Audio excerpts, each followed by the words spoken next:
How to use Move to iOS app after setup. Hello everyone, welcome back to the channel, and in this video I'm gonna show you how you will be able to use Move to iOS app after setting up. So first of all, just open your Play Store, and after that on the search bar just search for Move to iOS, and after that just go ahead and download the application in your Android device. And after that, once you are done installing the app, just click on open and open the application in your device.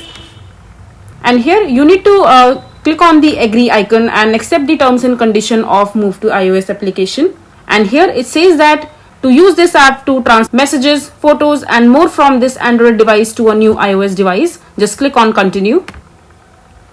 Now there are some terms and condition of Move to iOS app that you have to read through if you want to read, and just scroll all the way down and just click on agree.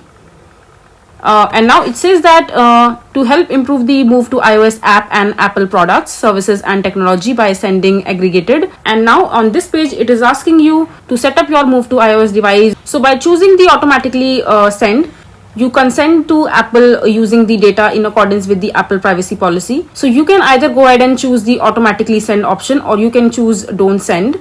So I'm just gonna choose automatically send. And now the app is asking you for your location permission required.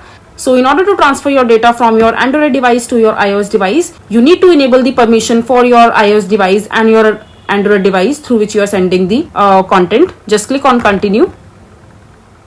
And now you have to find the code. So just click on continue again.